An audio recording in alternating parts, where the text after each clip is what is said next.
morning to you. This is Wake Up News. I am Bright AWUSI. Let's begin with our top stories. And coming up in the next 40 minutes, Speaker of Parliament Alban Bagbin has declared 4 parliamentary seats vacant with just 2 months into the December elections. Meanwhile, Trade Minister Katie Hammond has opposed the Speaker's decision to declare 4 seats vacant.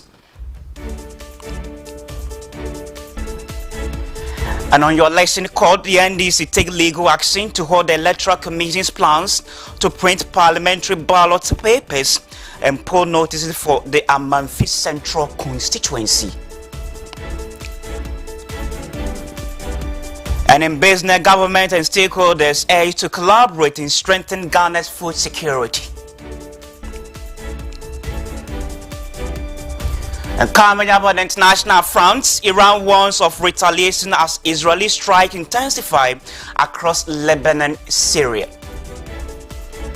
We've got details of these stories and many more coming up shortly in the next 40 minutes if you spend your time with me.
Welcome back to the program. Remember, we are streaming all across the world on Facebook at Globe TV GH. Do join us with your thoughts and comment. This morning, the lawmaking chamber is boiling because the Speaker of Parliament, Alban Bagbin, has declared 4 parliamentary seats vacant with just 2 months into the December elections.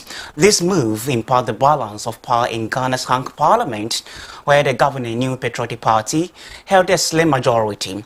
In its ruling, Bagbin referenced Article 97, Clause 1G of the 1992 Constitution, emphasizing that its application isn't limited to future parliaments. This decision prevents the opposition National Democratic Congress from gaining an advantage in the parliamentary standings.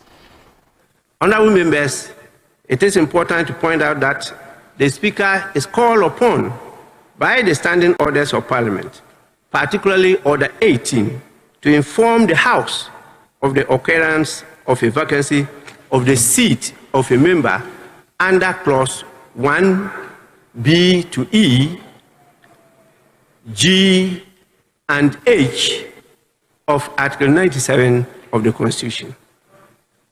Accordingly, I proceed to inform the House that by the notification of the polls, the following members of Parliament have by their actions vacated their seats in Parliament.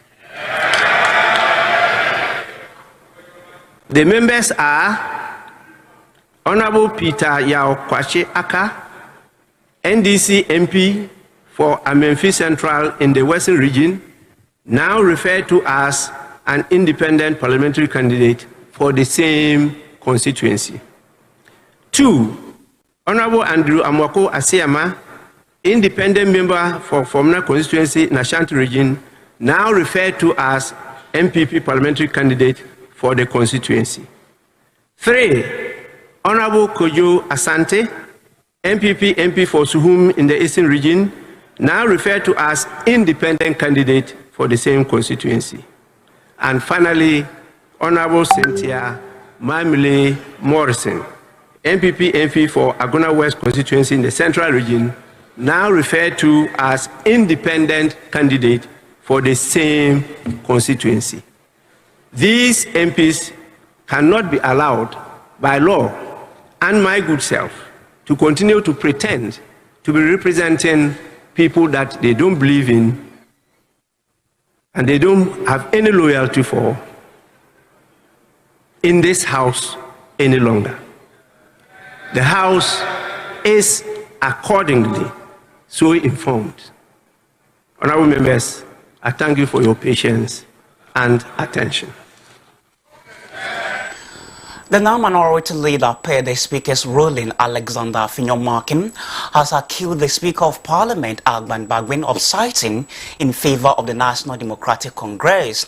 The Speaker's decision has sparked a backlash from the incumbent party, who staged a walkout in protest of the ruling. Addressing the media after a walkout, the now minority leader Alexander Finyomakin criticized the Speaker's action as biased, alleging that the move was intended to benefit the NDC. Service of the writ to do the bidding of the NDC is so clear, but we believe in the law. We, as the majority caucus, immediately are boycotting Parliament until this matter is determined by the Supreme Court.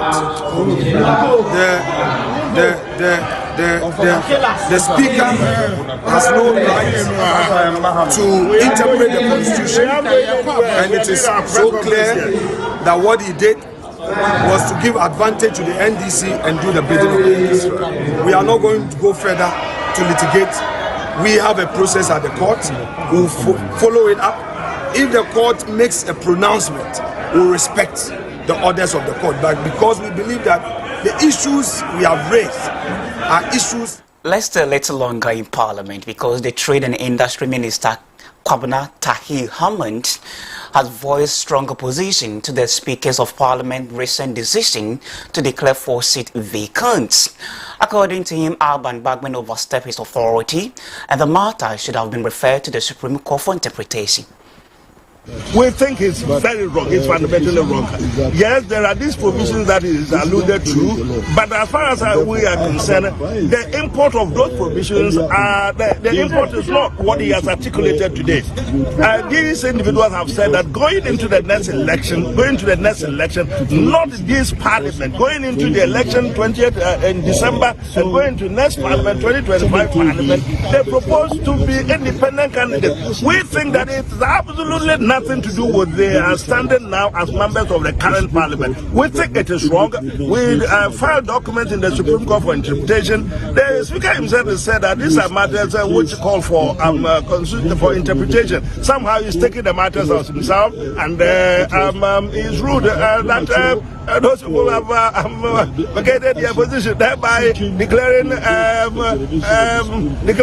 in the minority, straight away in the minority. So I suspect he's going to ask them to move over, and then they take up government. This is horrendous, it's atrocious. I haven't seen anything like this in my life.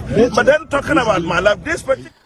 And this, if Parliament continues to be a rising tension in this Fourth Republic. Away from Parliament, the National Democratic Congress has taken legal action to hold the Electoral Commission's plans to print parliamentary ballot papers and notices of polls for that Memphis Central constituency.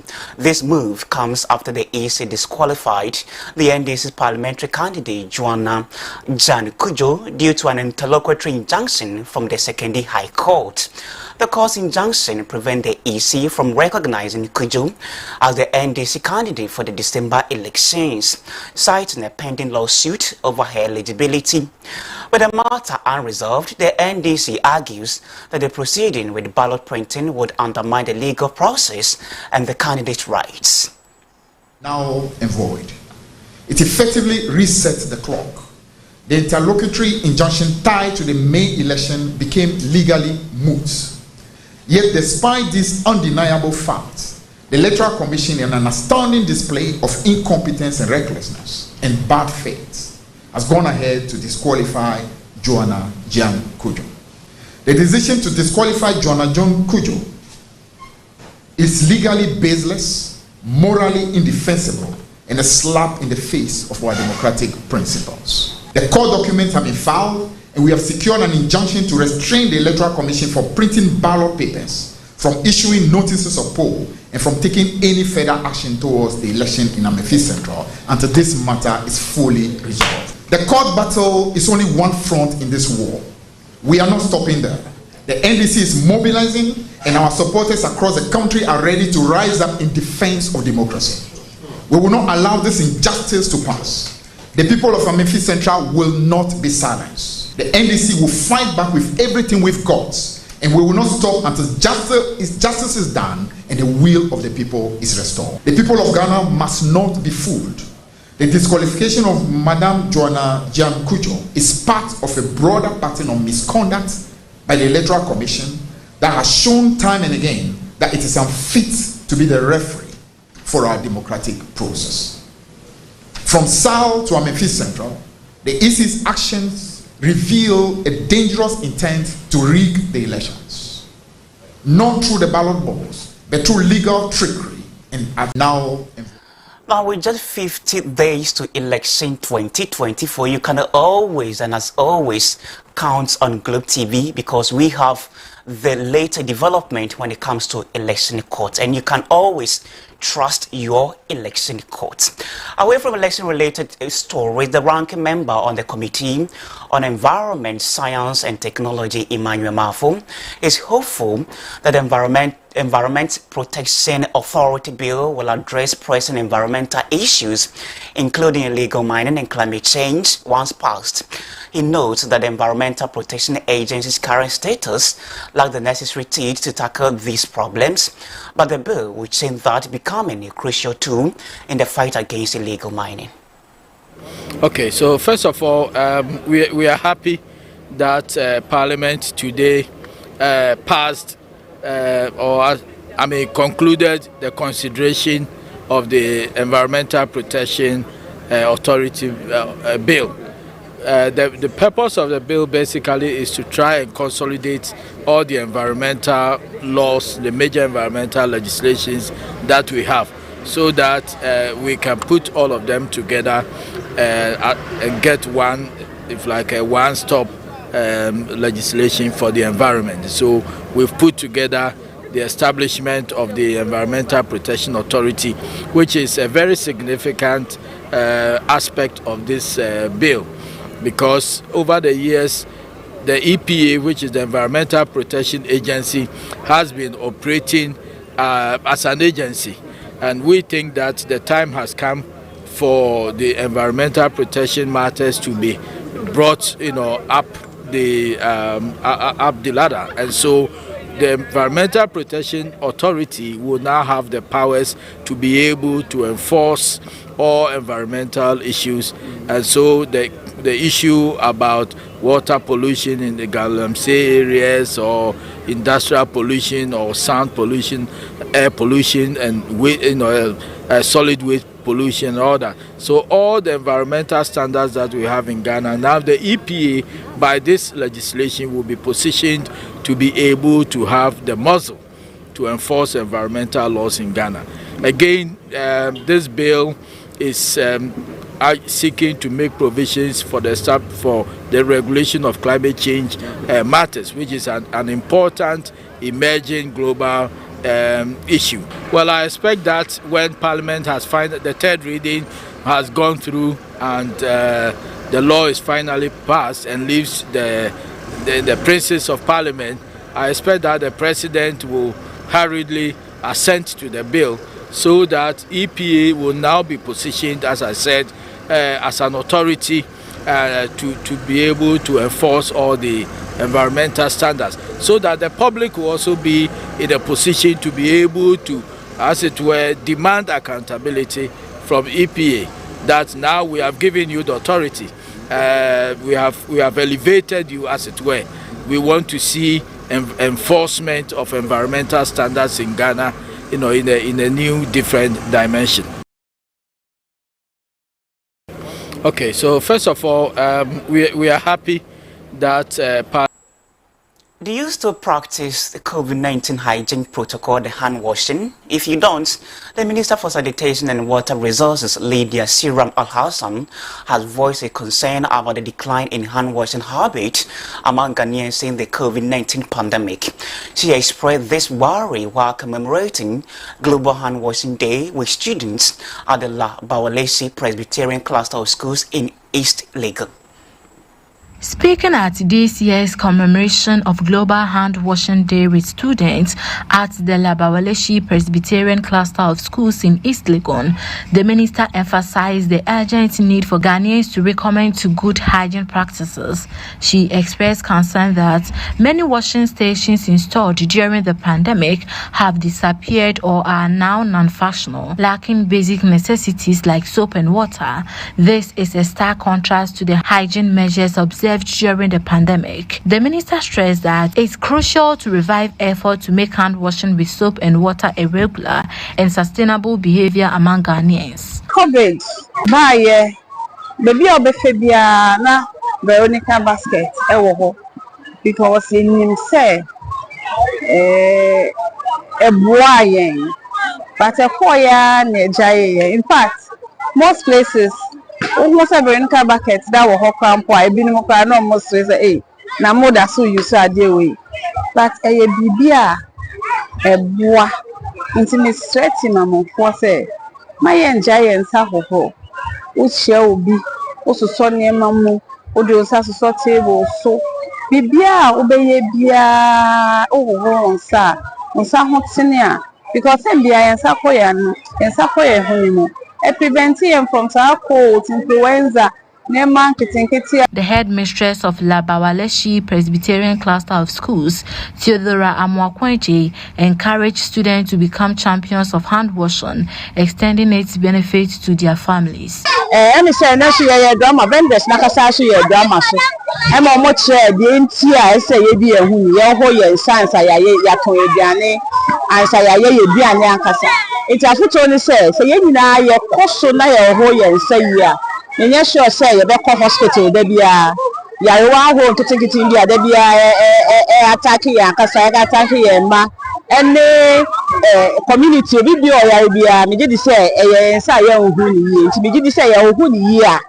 Obia ni wa ya everybody na ye be healthy dey bia o ye da minister ne team ase ewo na de kese na de fefa o maya maye ye ni so yi ase dan come ne e bompa e say 2025 so omo de be ye wa ha so a ye ni beji ye da o mas. You should always remember the COVID-19 pandemic is not over, so you should continue to practice hygiene protocols, especially hand washing. You are still watching the news here live on Globe TV. I am WAKEUPSHOW. Coming up on the program, the government and stakeholders aim to collaborate in strengthening Ghana's food security. We've got details coming up shortly. Don't go anywhere.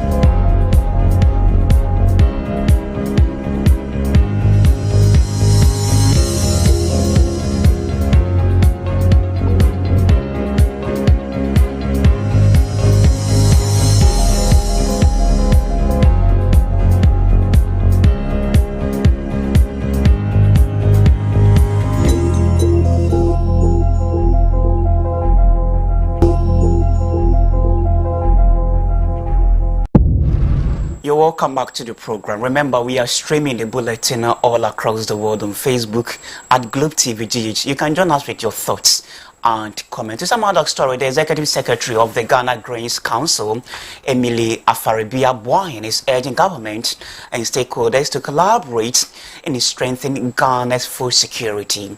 Now, speaking at a recent forum, she emphasized the importance of aligning policies, improving grain storage and handling practices, and enhancing the entire value chain to meet local and regional food demands. Institutions and individuals are calling for action against food insecurity, due to factors such as prolonged drought in the 6 northern regions, which threaten crop yields, and the devastating impact of illegal mining, which degrades fertile land and pollutes water sources. These, along with inefficient farming practices and poor storage, worsen food shortages. It's against this backdrop that the Ghana Grains Council hosted the Ghana Grains Forum 2024 under the theme Intervening in the Grain Value Chain for Quality, Productivity and Profitability. The forum focuses on improving the grain value chain to enhance quality, productivity, security and sustainable farming in Ghana. The Executive Secretary of the Council, Emilia Faribia Buahin, called for stronger collaboration between the government, farmers and stakeholders to address these concerns. Ghana Grains Council is made up of value chain actors from all the people involved in the grain industry, as a farmer, aggregator, processor, insurance company, collateral manager, banks and non-banks, financial institutions. We have processors and everybody, and even people who are now using technology to forecast weather and other things. So we thought that with the current issues happening in relation to droughts, in relation to market information and market access, we have to come together as one and brainstorm, share ideas, have insight from everybody to know how we'll be able to. She also emphasizes the need to improve grain storage, handling and policies to safeguard food systems. She lamented the negative impact of galamsey on agriculture and the drought that occurred in the 6 northern regions as a wake-up call. The issue of galamsey and see what we can do as stakeholders to prevent any disaster or any impending crisis in the grain sector, because when there's an increase in price of grains, it affects most of the food that we eat. It will affect banku, it will affect kenke, it will affect the chicken we are eating, and all, because they all use. To some other story, concerned Volta River Authority staff are calling for immediate withdrawal of the energy bill in Parliament that proposes merging VRA and Bui Power Authority into one entity.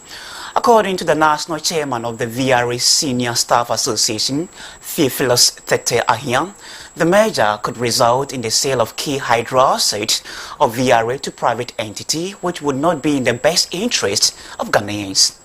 At a press conference in Parliament, the national chairman of the VRA Senior Staff Association, Theophilus Tete Ahian, stressed that in a recent engagement after presenting a petition, the government assured to withdraw the energy bill in Parliament that proposes merging VRA and Bui Power Authority into one entity. However, nothing of that sort has happened, and hence expecting the government to withdraw the bill immediately. He said the intended decision is not in the best interest of Ghanaians, emphasizing its potential dire impact on VRA and the country's energy sector.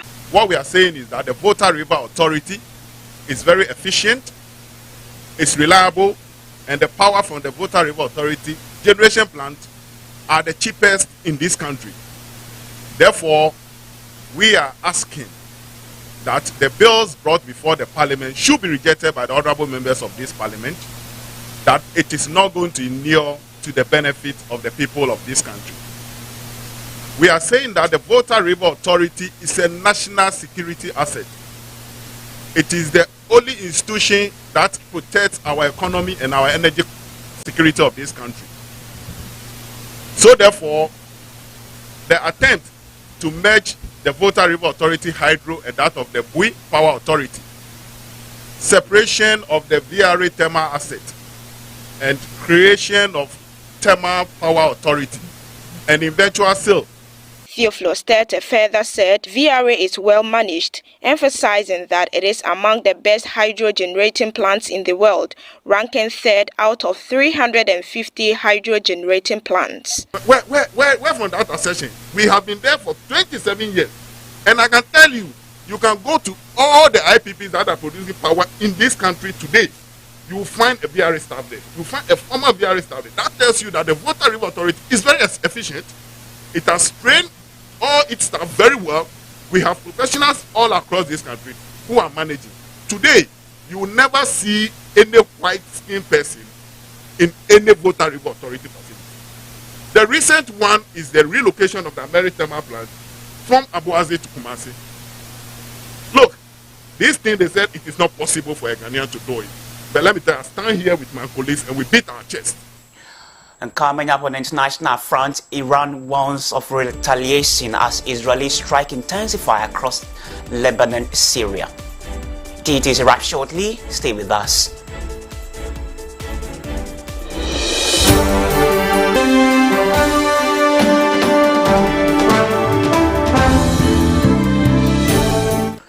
On the international front, Iran has warned Israel that any retaliation for an earlier missile attack will be met with equal force, escalating concerns of a broader Middle East conflict. Hussein Salami, the commander of Iran's Revolutionary Guard, said on Thursday, October 17, that Iran could penetrate Israel defenses if Israeli aggression continues. The warning follows a missile barrage launched by Iran in earlier October, which was prompted Israel to intensify its military campaign against Hezbollah in Lebanon. Iran warned Israel on Thursday against retaliating for its missile barrage on October the 1st. That's as Israel ramped up its offensive in Lebanon against Tehran-backed Hezbollah. Iran carried out the attack following Israeli airstrikes on their allied militants. The commander of Iran's elite Revolutionary Guards, Hussein Salami, gave his warning at the funeral of a deputy, also killed in Israeli strikes. We say it now, and you are aware that when we say it, we take action. Be careful not to make a mistake again. If you do and target us in any way, whether in the region or in Iran, we will strike you in a painful manner again. As Israel plans its response, there are fears of a wider Middle East conflict. US Defense Secretary Lloyd Austin spoke with Israeli Defense Minister Yoav Gallant on Wednesday with aims to avert a regional war. But Israel shows no signs of easing its campaign against Hezbollah. Its military said it had killed 45 militant fighters in Lebanon in the last 24 hours. In Gaza, medics said on Thursday that Israeli airstrikes had killed over 10 Palestinians in Gaza City. Meanwhile, Israeli forces sent tanks into Jabalia in the north, where Palestinians and United Nations officials expressed alarm over shortages of food and medicine. My colleague Robert Konya from our sports desk has joined me in the studio with the latest development from the world of sports. Don't go anywhere. Stay with us.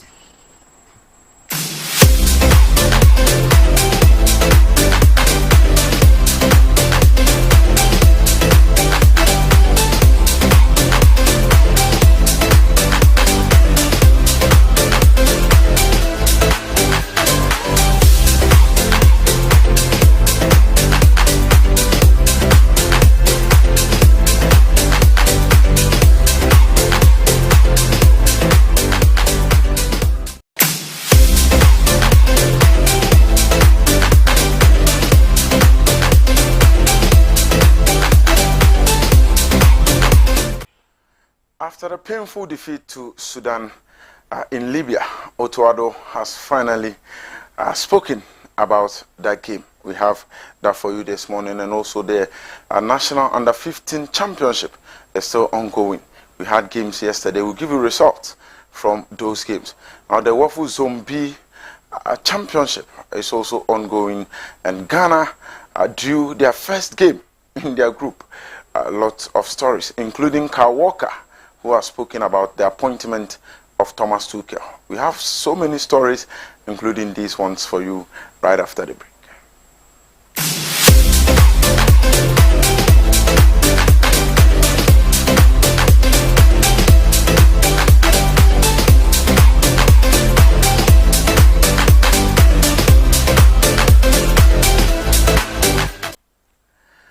Welcome back. It was obliged by the history of the Black Stars of Ghana to qualify for the next AFCON. But as it stands, the team is at the crossroads. Sudan having 7 points and also Ghana with 2. we will need Sudan to lose all their 2 games for Ghana to win theirs to be able to qualify for the next stage of the competition, which happens to be the next AFCON in Morocco. The Black Stars head coach, Otoado, says it was a difficult game. They are disappointed for not being able to make it to the AFCON as it stands. Okay, first of all, I would like to congratulate Sudan for the victory. And also the coach, Kwesi Appiah, always been a gentleman before and after the game.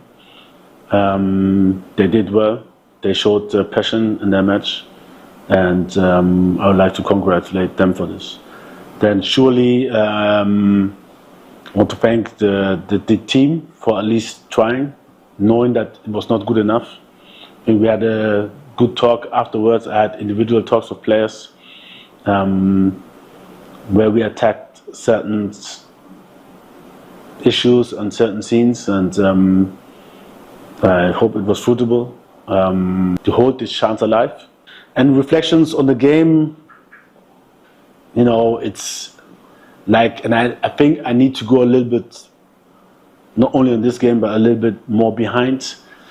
If I reflect, and this is, I mean, was also when I was a player, this was the case, you have to win your home games. On the part of the playing body and the technical team, he said they still have a lot of things to learn, and they are working to do so. The tactical view of the away game when you have to win. And if you won't win your home games and make your homeworks, you can go tactically differently into the second matches, which we couldn't. And yeah, we have a lot of things to learn. I think in general, it's a good experience. You know, I know it's very, very bad because we as Black Stars we represent the Ghanaian society, the Ghanaian people, and it's really shameful that we did. On the Under-15 Championship organized by the Ghana Football Association, the Central Region defeated Western Region by 2-0, and also Ashanti Region defeated Eastern Region by some 3-0. The competition continues to give us exciting moments from these youngsters. Also in the Wafuzumbi Championship, Ghana's first game against Benin ended in a 2-2 draw.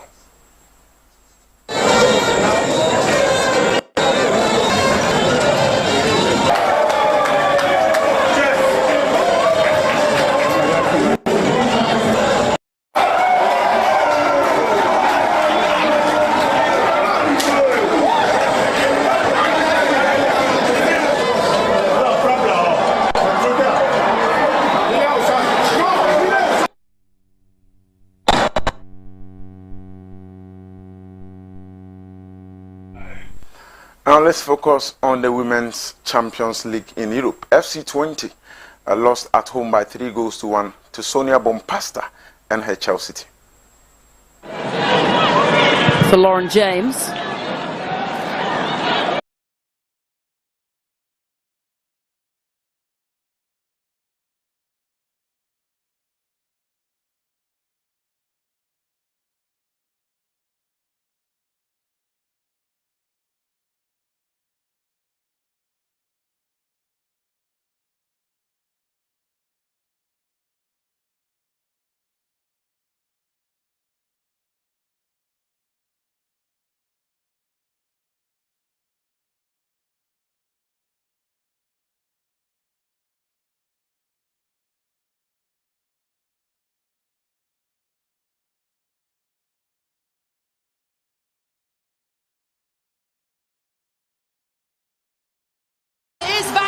The international break is over and various teams are back to normal routine. FC Barcelona have begun their training for this weekend's game, and the good news is that Dani Olmo is finally back from injury.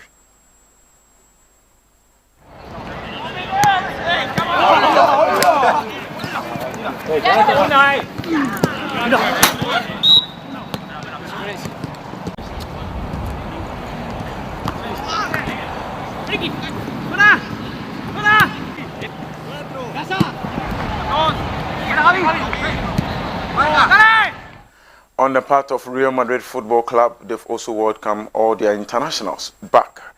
Good news from there, it's also that Vinicius Jr. and then Militao are all back and to full fitness and could feature in their game against Celta Vigo.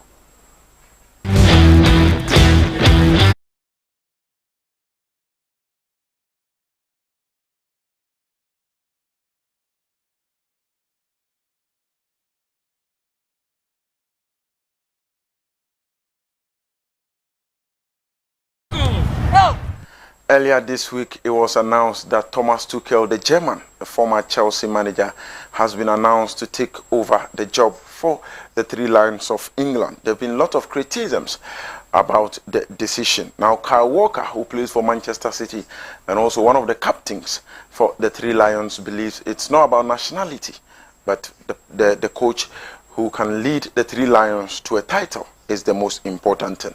On the part of Chelsea, they are back from the international break. Enzo Maresca won the manager of the month of September in the Premier League. He has spoken about his team and also the award.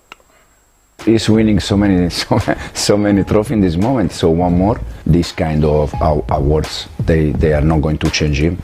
It's always the same guy, so probably this is the best thing for him. It's like a kid. He wants the ball, he wants to play, he wants to enjoy. And this is one of the first that when we start the session, it's always around the ball, he wants to ball. So I think for him it's a main point. He can play in different positions with us because he's so... This was about how good Cole Palmer can be and how they are utilizing his potential to maximize results for Chelsea Football Club. That's all for sports this morning with me, Robert Konye. Thanks for your time.